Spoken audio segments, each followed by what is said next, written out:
அனைவருக்கும் வணக்கம். லலிதா சகஸ்ரநாமம் எல்லாருக்கும் தெரிஞ்சிருக்கும். 1000 நாமங்கள் கொண்டது. ஆனா இது உருவான கதை எத்தனை பேருக்கு தெரியும்? 1000 நாமம் அவ்வளோ அற்புதமான நாமங்கள். அந்த மந்திரம், ஒவ்வொரு நாமமும் ஒரு மந்திரம்னு சொல்லுவோம் லலிதா சகஸ்ரநாமத்துல. இதனுடைய கதையை தெரிஞ்சுக்கணும்னு ஆசை இருக்கு இல்லையா? அதை தான் இப்போ நம்ம சொல்ல போறோம், உங்களுக்காக ஷேர் பண்ண போறேன்.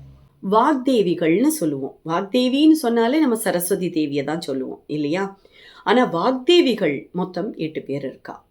அவா கிட்ட கூப்பிட்டு லலிதாம்பிகை சொன்னது என்ன அப்படின்னா, என்னுடைய மேலே 1000 நாமங்கள், ரொம்ப அற்புதமான நாமங்கள், ஆனால் ஒவ்வொரு நாமத்திற்கும் மிக அற்புதமான பலன் இருக்கக்கூடியதாக அமையக்கூடிய இந்த நாமங்களை ஒன்று சேர்த்து எனக்கு தரணும் அப்படின்னு சொல்லி ஆர்டர் பண்ணியிருக்கா லலிதாம்பிகை. அப்படி உருவானது தான் இந்த லலிதாம்பிகையோட லலிதா சகஸ்ரநாமம். 1000 நாமங்கள் சேர்ந்தது. ஒவ்வொரு நாமமும் ஒவ்வொரு மந்திரம். அப்போ 1000 நாமம் கொண்ட மகா மந்திரம் எது அப்படின்னு கேட்டால் லலிதா சகஸ்ரநாமம். இவ்வளோ அற்புதமானது நமக்கு எப்படி கைக்கு வந்தது அப்படின்னு தெரியணும் இல்லையா? அகத்தியர் என்ன பண்ணியிருக்கார், மனிதராக பிறந்து வாழக்கூடிய இந்த வாழ்க்கையில் நம்ம சந்திக்கக்கூடிய பல பிரச்சனைகளுக்கு ஒரே ஒரு தீர்வாக இருக்கணும் அப்படின்னு சொல்லி ஹயக்ரீவர்கிட்ட கேட்டிருக்கார். எனக்கு தேவியினுடைய நல்ல ஒரு மந்திரத்தை எனக்கு சொல்லுங்கோ, அது மக்களுக்கு பயன்படக்கூடியதாக அமையணும். அது எந்த யுகமாக இருந்தாலும் சரி, அந்த யுகத்திற்கான பிரச்சனைகளை தீர்த்து வைக்க வல்லதான ஒரு மகா மந்திரம் எனக்கு கொடுங்கோ அப்படின்னு சொல்லி கேட்டிருக்காரு. அப்போ ஹயக்ரீவர் அகத்தியருக்கு சொன்ன மந்திரம், மகா மந்திரம் எதுன்னு கேட்டா லலிதா சகஸ்ரநாமம். அப்படி அருளப்பட்ட அந்த மகா மந்திரத்தை தினமும் பாராயணம் செய்தா. 33 தடவை செய்தா, 108 முறை செய்தா, 1008 செய்தா, 1,08 முறை செய்தா. என்ன பலன் தெரியணும் இல்லையா? அதுவும் முக்கியமான ஒரு விஷயம் நான் சொல்லணும். கலியுகத்திற்கான ரொம்ப பவர்ஃபுல்லான சக்தி வாய்ந்த மந்திரம், பெஸ்ட் மகா மந்திரம் ஃபார் கலியுகா அப்படின்னு சொன்னா அதே இந்த லலிதா சகஸ்ரநாமம் அப்படிங்கிறது தான் உண்மை. மகா பெரியவா கூட இதை சொல்லியிருக்கா. ஸோ இதில் ரொம்ப முக்கியமாக கவனிக்கப்பட வேண்டிய ஒரு விஷயம் இருக்குது. அந்த முதல் 3 வார்த்தைகள் இருக்கு இல்லையா, அது மிக முக்கியமானது. அந்த 3 வார்த்தைகளை மட்டுமே சொன்னாலே லலிதா சகஸ்ரநாமத்தினுடைய மொத்தம் சொன்ன பலன்கள் கிடைக்கும். ஒவ்வொரு நாமத்திற்கும் ஒவ்வொரு பலன் இருக்குன்னு சொன்னோம் இல்லையா? வரப்போற பதிவுகளில் முக்கியமான நாமாவுக்கு உண்டான பலன்களை நம்ம சொல்ல போகிறோம். இது வரைக்கும் நம்ம சேனலை சப்ஸ்கிரைப் பண்ணலைன்னா கண்டிப்பாக சப்ஸ்கிரைப் பண்ணுங்க, சப்போர்ட் பண்ணுங்க, ஷேர் பண்ணுங்க. शुक्लां भरधरं विष्णुं शशिवर्णं चतुर्भुजं प्रसन्नवदनं ध्यायेत् सर्वविघ्नोपशान्तये। गुरुब्रह्मा गुरुर्विष्णु गुरुर्देवो महेश्वरः, गुरुः साक्षात् परं ब्रह्म तस्मै श्रीगुरुवे नमः। कुण्डली कुमारी कुटिले चण्डी चराचर सवित्री चामुण्डे, गुणिनी गुहारिणी गुह्ये गुरुमूर्ते त्वां नमामि कामाक्षी। अस्य श्रीललिता सहस्रनामस्तोत्र महामन्त्रस्य वशिन्यादिवाग्देवता ऋषयः अनुष्टुप् छन्दः। श्रीललिता परमेश्वरी देवता श्रीमद्वाग्भवकूटेति बीजं मध्यकूटेति शक्तिः, शक्तिकूटेति कीलकं, मूलप्रकृतिरिति ध्यानं। श्रीललिता महात्रिपुरसुन्दरी प्रसादसिद्धिद्वारा चिन्तितफला अवाप्यप्ते जपे विनियोगः। ध्यानं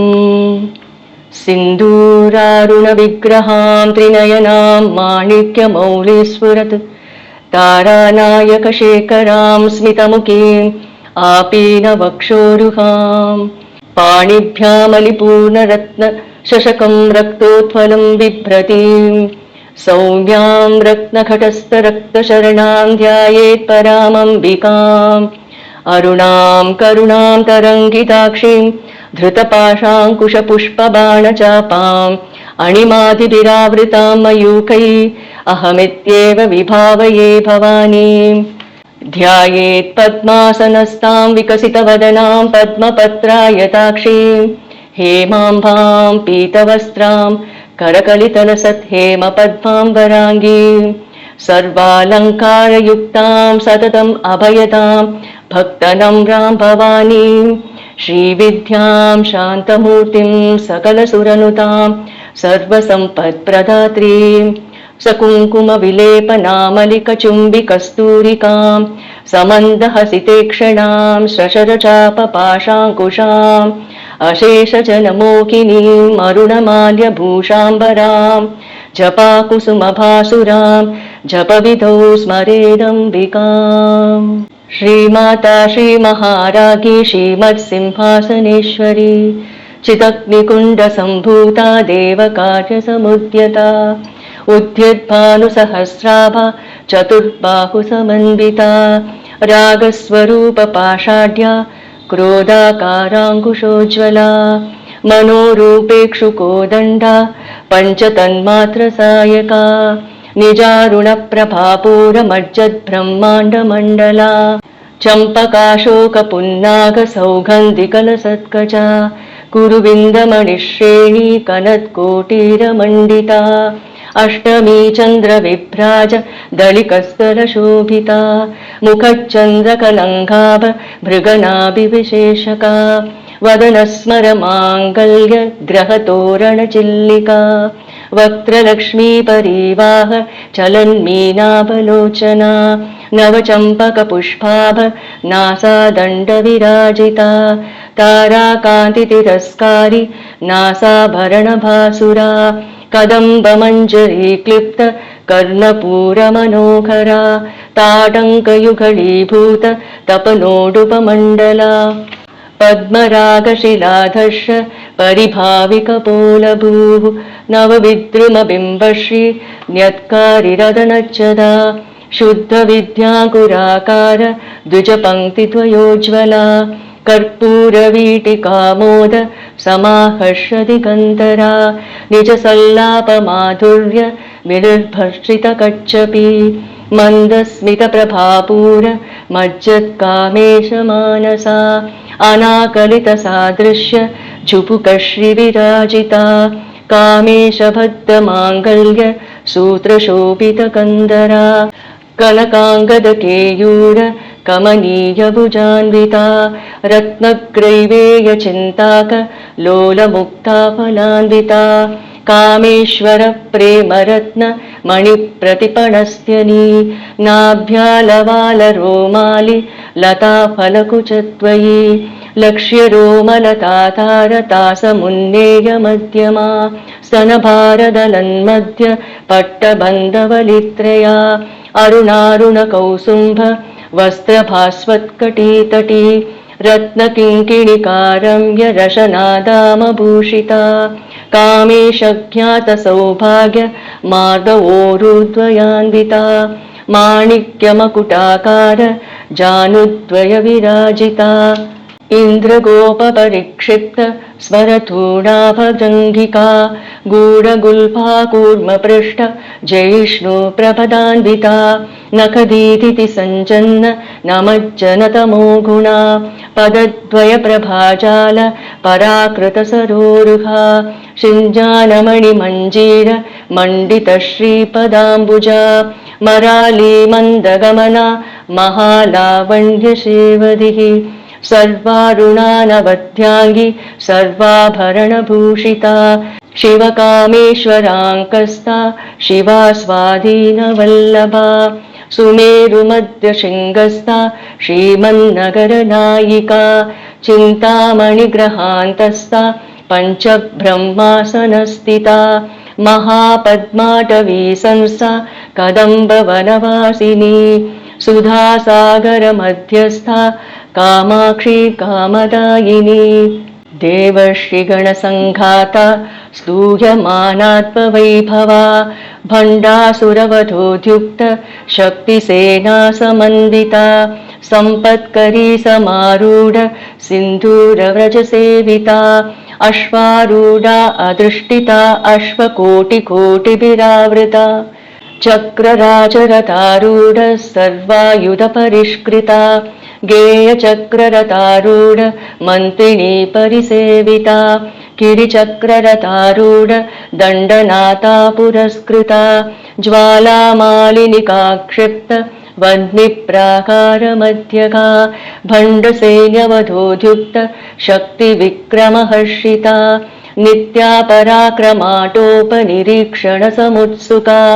भण्डपुत्रवधोद्युक्त बाला विक्रमनन्दिता मन्त्रिण्यम्बा विरचित विषङ्गवदतोषिता विशुक्रप्राणहरणा वाराही वीर्यनन्दिता कामेश्वरमुखालोक कल्पित श्रीगणेश्वरा महागणेश निर्भिन्न विघ्नयन्त्रप्रहर्षिता भण्डासुरेन्द्र निर्मुक्त शस्त्रप्रत्यस्त्रवर्षिणी कराङ्गुलिनकोत्पन्न नारायणदशाकृतिः महापाशुपतास्राग्नि निर्दग्धासुरसैनिका कामेश्वरास्तनिर्दग्ध सभण्डासुरशून्यिका ब्रह्मोपेन्द्रमहेन्द्रादि देवसंस्तुतवैभवा हरनेत्राग्निसन्तग्ध कामसञ्जीवनौषधिः श्रीमद्वाग्भवकूटैकस्वरूपमुखपङ्कजा कण्ठादकटिपर्यन्त मध्यकूटस्वरूपिणी शक्तिकूटैकतापन्न खट्यधोभागधारिणी मूलमन्त्रात्मिका मूलकूटत्रयकलेवरा कुलामृतैकरसिका कुलसङ्केतपालिनी कुलाङ्गना कुलान्तस्था कौलिनी कुलयोगिनी अकुला समयान्तस्था समयाचारतत्परा मूलाधारैकनिलया ब्रह्मग्रन्थिविभेदिनी मणिपुरान्तरुदिता विष्णुग्रन्थिविभेदिनी आज्ञाचक्रान्तरालस्था रुद्रग्रन्थिविभेदिनी सहस्राराम्बुजारूढा सुधासाराभिवर्षिणी तटिल्लता समरुचि षट्चक्रोपरि संस्थिता महाशक्तिकुण्डलिनी भिसतन्तुतनीयसी भवानी भावनागम्या भवारण्यकुटारिका भद्रप्रिया भद्रमूर्ति भक्तसौभाग्यदायिनी भक्तिप्रिया भक्तिगम्या भक्तिवश्या भयापहा शाम्भवी शारदाराध्या शर्वाणी शर्मदायिनी शाङ्करी श्रीकरी साध्वी शरच्चन्द्रनिभानना शातोदरी शान्तिमती निराधारा निरञ्जना निर्लेपा निर्मला नित्या निराकारा निराकुला निर्गुणा निष्कला शान्ता निष्कामा निरुपप्लवा नित्यमुक्ता निर्विकारा निष्प्रपञ्चा निराश्रया नित्यशुद्धा नित्यबुद्धा निरवध्या निरन्तरा निष्कारणा निष्कलङ्का निरूपादिर्निरीश्वरा निरागारा गमतनी निर्मदा मदनाशिनी निश्चिन्ता निरहङ्कारा निर्मोहा मोहनाशिनी निर्ममा ममता हन्त्री निष्पापा पापनाशिनी निष्क्रोधा क्रोधशमनी निर्लोभा लोभनाशिनी निस्संशया संशयग्नि निर्भवा भवनाशिनी निर्विकल्पा निराबाधा निर्भेदा भेदनाशिनी निर्नाशा मृत्युमथनी निष्क्रिया निष्परिग्रहा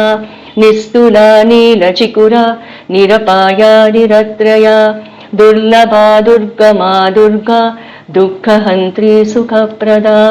दुष्टदूरा दुराचारा शमनी दोषवर्जिता सर्वज्ञा सान्द्रकरुणा समानाधिकवर्जिता सर्वशक्तिमयी सर्वमङ्गला सद्गतिप्रदा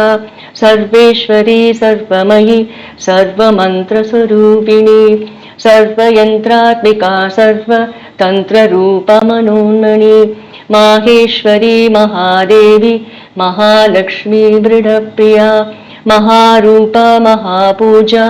महापातकनाशिनी महामाया महासत्त्वा महाशक्तिर्महारतिः महाभोगा महेश्वर्या महावीर्या महाबला महाबुद्धिर्महासिद्धिर्महायोगेश्वरेश्वरी महातन्त्रा महामन्त्रा महायन्त्रा महासना महायागक्रमाराध्या महाभैरवपूजिता महेश्वर महाकल्प महाताण्डवसाक्षिणी महाकामेश महिषी महात्रिपुरसुन्दरी चतुष्षष्टि उपचाराढ्या चतुष्षष्टिकलामयी महाचतुष्षष्टिकोटि योगिनी गणसेविता मनुविद्या चन्द्रविद्या चन्द्रमण्डलमध्यगा चारुरूपा चारुहासा चारुचन्द्रकलाधरा चराचर जगन्नाथा चक्रराजनिकेतना पार्वती पद्मनयना पद्मरागसमप्रभा पञ्चप्रेतासनासीना पञ्चब्रह्मस्वरूपिणी चिन्मयी परमानन्दा विज्ञानघनरूपिणी ध्यानध्यातृध्येयरूपा धर्माधर्मविवर्जिता विश्वरूपा जागरणी स्वपन्ती तैजसात्मिका सुप्ता प्राज्ञात्मिका तुर्या सर्वावस्था विवर्जिता सृष्टिकर्त्री ब्रह्मरूपा गोप्त्री गोविन्दरूपिणी संहारिणी रुद्ररूपा तिरोधानकरीश्वरी सदाशिवा अनुग्रहता पञ्चकृत्यपरायणा भानुमण्डलमध्यस्था भैरवी भगमालिनी पद्मासना भगवती पद्मनाभसहोदरी उन्मेषनिमिषोत्पन्न विपन्न भुवनावली सहस्राशीर्षवदना सहस्राक्षी सहस्रपात् आब्रह्मकीटजननी वर्णाश्रमविदायिनी निजाज्ञारूपनिगमा पुण्या पुण्यफलप्रदा श्रुतिसीमन्तसिन्दूरी कृतपादाब्जधूलिका सकलागमसन्तोह शुक्तिसम्पुटमौक्तिका पुरुषार्थप्रदा पूर्णा भोगिनी भुवनेश्वरी अम्बिकानादिनिधना हरिब्रह्मेन्द्रसेविता नारायणी नादरूपा नामरूपविवर्जिता ह्रीङ्कारी ह्रीमती हृद्या हेयोपादेयवर्जिता राजराजाचिता राज्ञी रम्या राजीवलोचना रञ्जनी रमणीरस्या रणत्किङ्किणिमेखला रमा रागेन्दुवदना रतिरूपा रतिप्रिया रक्षाकरी राक्षसग्नि रामा रमणलम्पटा काम्या कामकलारूपा कदम्बकुसुमप्रिया कल्याणी जगती कन्दा करुणारससागरा कलावती कलालापा कान्ता कादम्बरी प्रिया वरदा वामनयना वारुणी मदविह्वला विश्वाधिका वेदवेद्या विन्ध्याचलनिवासिनी विधात्री वेदजननी विष्णुमाया विलासिनी क्षेत्रस्वरूपा क्षेत्रेक्षी क्षेत्रक्षेत्रज्ञपालिनी क्षयविद्धिविनिर्मुक्ता क्षेत्रपालसमर्चिता विजया विमला वन्द्या वन्दारुजनवत्सला वाग्वादिनी वामकेशि वह्निमण्डलवासिनी भक्तिमत्कल्पलतिका पशुपाशविमोचिनी संहृदा शेषपाषण्डा सदाचारप्रवर्तिका तापत्रयाग्निसन्तप्त समाह्लादनचन्द्रिका तरुणी तापसाराध्या तनुमध्या तमोपहा चितिस्तत्पदलक्ष्याता चिदेकरसरूपिणी स्वात्मानन्दलभीभूत ब्रह्माध्यानन्दसन्तिः परा प्रत्यक्षतीरूपा पश्यन्ती परदेवता मध्यमा वैकरी रूपा भक्तमानसहंसिका कामेश्वर प्राणनाडी कृतज्ञा कामपूजिता शृङ्गाररससम्पूर्णा जया जालन्धरस्थिता ओड्याणपीठनिलया बिन्दुमण्डलवासिनी रहो यागक्रमाराध्या रहस्तर्पणतर्पिता सत्यप्रसादिनी विश्वसाक्षिणी साक्षिवर्जिता षडङ्गदेवता युक्ता षड्गुण्यपरिपूरिता नित्यक्लिन्ना निरुपमा निर्वाणसुखदायिनी नित्या षोडशिखारूपा श्रीकण्ठार्धशरीरिणी प्रभावती प्रभारूपा प्रसिद्धा परमेश्वरी मूलप्रकृतिरव्यक्ता व्यक्ता व्यक्तस्वरूपिणी व्यापिनी विविधाकारा विद्या विद्यास्वरूपिणी महाकामेशनयन कुमुदाह्लादकौमुदी भक्तहार्दतमो भेद भानुमद्भानुसन्ततिः शिवदूती शिवाराध्या शिवमूर्तिः शिवङ्करी शिवप्रिया शिवपरा शिष्टेष्टा शिष्टपूजिता अप्रमेया स्वप्रकाशा मनोवाचामगोचरा चित्शक्तिश्चेतनारूपा जडशक्तिर्जडात्मिका गायत्री व्याहृदी सन्ध्या द्विजवृन्दनिषेविता तत्त्वासना तत्त्वमयी पञ्चकोशान्तरस्थिता निस्सीममहिमा नित्ययौवना मदशालिनी मदघूर्णितरक्ताक्षी मदपाटलगण्डभूः चन्दनद्रवदिग्धाङ्गी चाम्पेयकुसुमप्रिया कुशला कोमलाकारा कुरुकुल्लाकुलेश्वरी कुलकुण्डालया कौलमाततत्परसेविता कुमारगणनाथाम्बा तुष्टिः पुष्टिर्मधुर्धृतिः शान्तिः स्वस्तिमती कान्तिर्नन्दिनी विघ्ननाशिनी तेजोवती त्रिनयना लोलाक्षी कामरूपिणी मालिनी हंसिनी माता मलयाचलवासिनी सुमुखी नलिनी शुभ्रू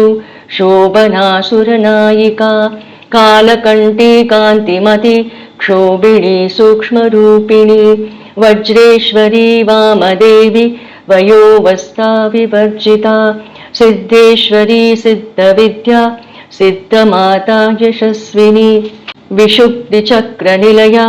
रक्तवर्णा त्रिलोचना खड्वाङ्गादिप्रहरणा वदनेकसमन्विता पायसान्नप्रिया त्वक्स्था पशुलोकभयङ्करी अमृतादिमहाशक्ति संवृता डाकिनीश्वरी अनाहताब्जनिलया श्यामा भावदनद्वया दंष्टोज्ज्वलाक्षमालादिदरा रुधिरसंस्थिता कालरात्र्यादिशक्त्योग वृत्ता स्निग्धौधनप्रिया महावीरेन्द्रवरदा राकिण्यम्बा स्वरूपिणी मणिपूराब्जनिलया वदनत्रयसंयुता वज्रादिकायुतोपेदा डामर्यादिभिरावृता रक्तवर्णा मांसनिष्ठा गुडान्नप्रीतमानसा समस्तभक्तसुखदा लाकिन्यम्बा स्वरूपिणी स्वादिष्ठानां भुजगदा चतुर्वक्त्रमनोहरा शूलाध्यायुतसम्पन्ना पीतवर्णातिगर्विता मेदोनिष्ठा मधुप्रीता बन्दिन्यादिसमन्विता दध्यन्नाशक्तहृदया काकिनीरूपधारिणी मूलाधाराम्बुजारूढा पञ्चवक्त्रास्ति संस्थिता अङ्कुशादिप्रहरणा वरदादिनिषेविता मुद्गौदनाशक्तचित्ता साकिन्यम्बा स्वरूपिणी आज्ञाचक्राब्जनिलया शुक्लवर्णा षडानना मज्जा संस्था हंसवती मुख्यशक्तिसमन्विता हरिद्राणैकरसिका हाकिनीरूपधारिणी सहस्रदलपद्मस्था सर्ववर्णोपशोभिता सर्वायुधधरा शुक्लसंस्थिता सर्वतोमुखी सर्वौदनप्रीतचित्ता या किन्यम्बा स्वरूपिणी स्वाहा स्वधामतिर्मेधा श्रुतिस्मृति अनुत्तमा पुण्यकीर्ति पुण्यलभ्या पुण्यश्रवणकीर्तना पुलोमजार्चिता बन्धमोचिनी बर्बरालका विमर्शरूपिणी विद्या वियदादिजगत्प्रसूः सर्वव्याधिप्रशमनी सर्वमृत्युनिवारिणी अग्रगण्या चिन्तरूपा कलिकल्मषनाशिनी कात्यायनी कालहन्त्री कमलाक्षनिषेविता ताम्बूलपूरितमुखी दाडिमी कुसुमप्रभा मृगाक्षी मोहिनी मुख्या मृडानी मित्ररूपिणी नित्यतृप्ता भक्तनिधिर्नियन्त्री निखिलेश्वरी मैत्र्यादिवासना लभ्या महाप्रलयसाक्षिणी पराशक्तिः परानिष्ठा प्रज्ञानघनरूपिणी माद्वीपानालसा मत्ता मातृका वर्णरूपिणी महाकैलासनिलया मृणालमृदुदोर्लता महनीया दयामूर्तिः महासाम्राज्यशालिनी आत्मविद्या महाविद्या श्रीविद्या कामसेविता श्रीषोडशाक्षरी विद्या त्रिकूटा कामकोटिका कटाक्षकिङ्करीभूत कमलाकोटिसेविता शिरस्थिता चन्द्रनिभा भालस्थेन्द्रधनुप्रभा हृदयस्तारविप्रख्या त्रिकोणान्तरदीपिका दाक्षायणी दैत्यहन्त्री दक्षयज्ञविनाशिनी दरान्दोलितदीर्घाक्षी दरहासोज्ज्वलन्मुखी गुरुमूर्तिर्गुणनिधिर्गोमाता गुहजन्मभूः देवेशी दण्डनीतिस्था दहराकाशरूपिणी प्रतिपन्मुख्यराकान्ता तिथिमण्डलपूजिता कलात्मिका कलानाथा काव्यालापविनोदिनी सचामररमावाणी सव्यदक्षिणसेविता आदिशक्तिरमेयात्मा परमा पावनाकृतिः अनेककोटिब्रह्माण्ड जननी दिव्यविग्रहा क्लीङ्कारी केवला गुह्या कैवल्यपददायिनी त्रिपुरा त्रिजगद्वन्द्या त्रिमूर्तिस्थितश्रेश्वरी त्रयक्षरी दिव्यगन्धाढ्या सिन्दूरतिलकाञ्चिता उमा शैलेन्द्रतनया गौरी गन्धर्वसेविता विश्वगर्भा स्वर्णगर्भा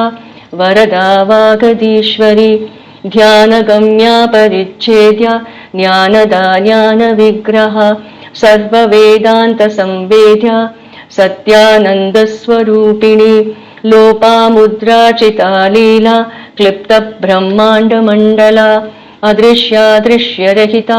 विज्ञात्री वेद्यवर्जिता योगिनी योगदा योग्या योगानन्दा युगन्धरा इच्छाशक्ति ज्ञानशक्ति क्रियाशक्तिस्वरूपिणी सर्वाधारा सुप्रतिष्ठा सदसद्रूपधारिणी अष्टमूर्तिरजा जैत्री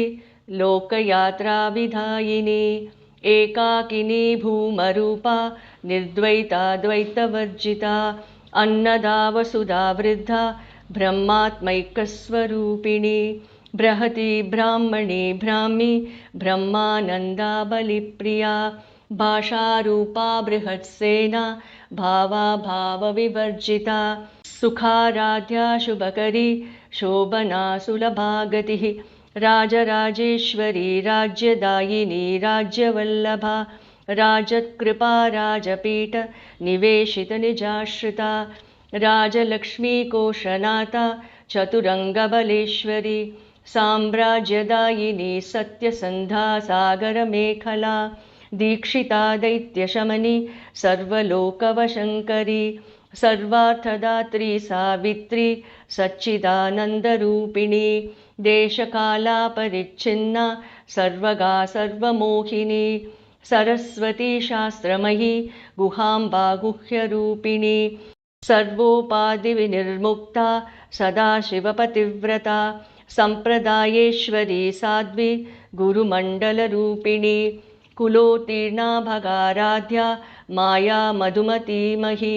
गणाम्बा गुह्यकाराध्या कोमलाङ्गी गुरुप्रिया स्वतन्त्रा सर्वतन्त्रेषि दक्षिणामूर्तिरूपिणी सनकादिसमाराध्या शिवज्ञानप्रदायिनी चित्कलानन्दकलिका प्रेमरूपा प्रियङ्करी नामपारायणप्रीता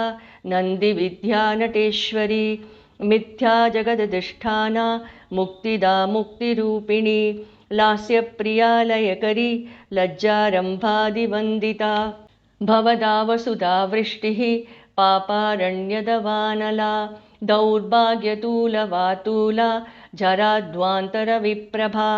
भाग्याब्धिचन्द्रिका भक्तचित्तकेकी घना घना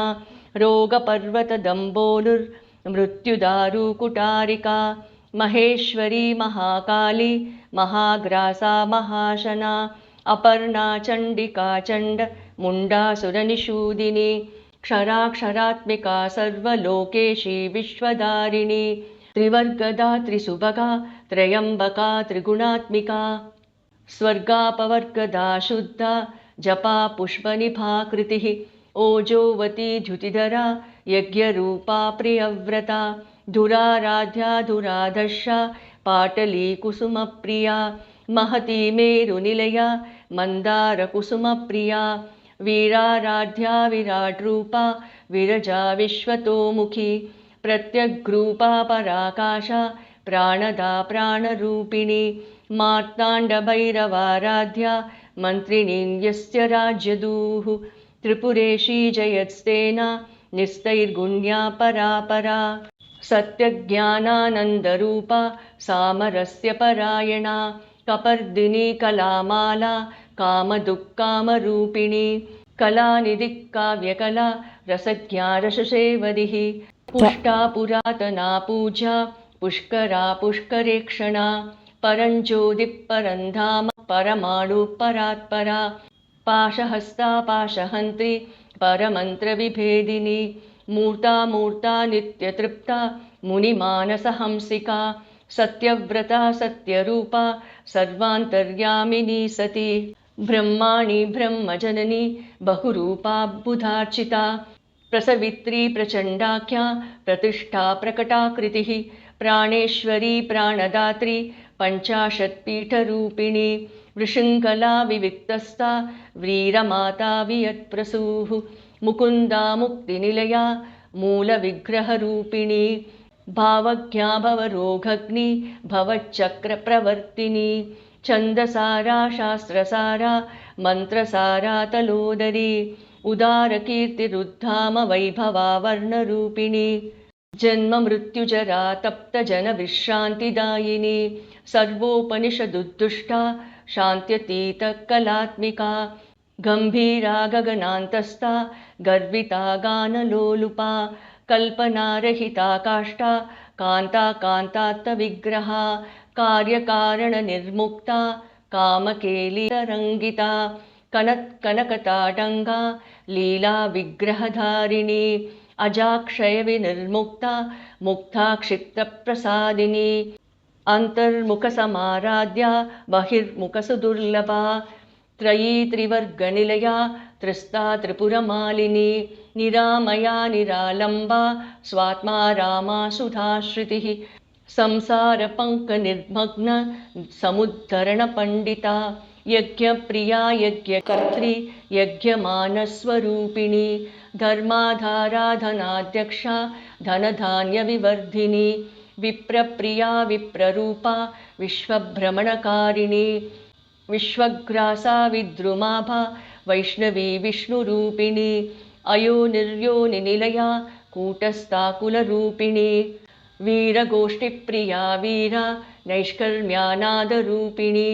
विज्ञानकलनाकल्या विदग्धा बैन्दवासना तत्त्वादिका तत्त्वमयी तत्त्वमर्थस्वरूपिणी सामगानप्रिया सौम्या सदाशिवकुटुम्बिनी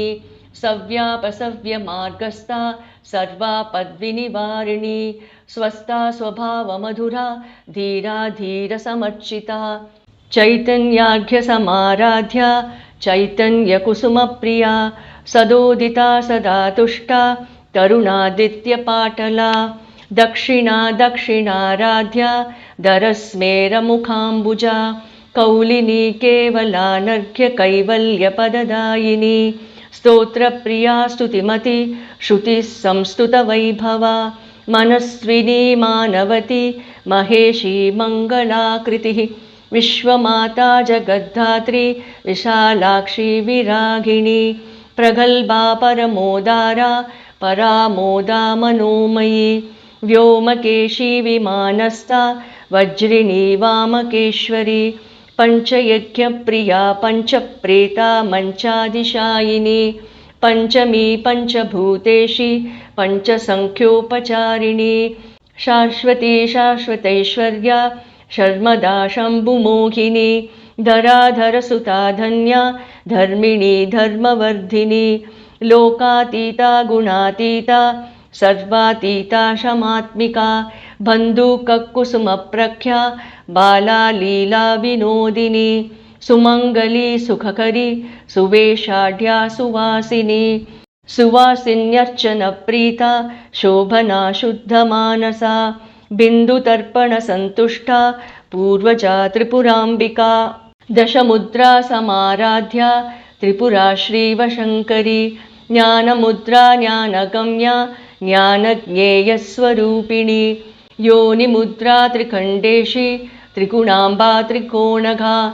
अनघाद्भुतचारित्रा वाञ्छितार्थप्रदायिनी अभ्यास अतिशयख्याता षडत्वातीतरूपिणी अव्याजकरुणामूर्ति अज्ञानध्वान्तदीपिका आबालगोपविदिता सर्वानुल्लङ्घ्य शासना श्रीचक्रराजनिलया श्रीमत्त्रिपुरसुन्दरी श्रीशिवा शिवशक्तिक्य रूपिणी ललिताम्बिका एवं श्रीललितादेव्या नाम्नां साहस्रकं जगुः श्रीललितासहस्रनामस्तोत्रं सम्पूर्णम् गुह्यातिगुह्यगोप्त्रीत्वं गृहाणामस्कृतं जपं सिद्धिर्भवतु मे देवी त्वत्प्रसादान्मयी स्थिरा।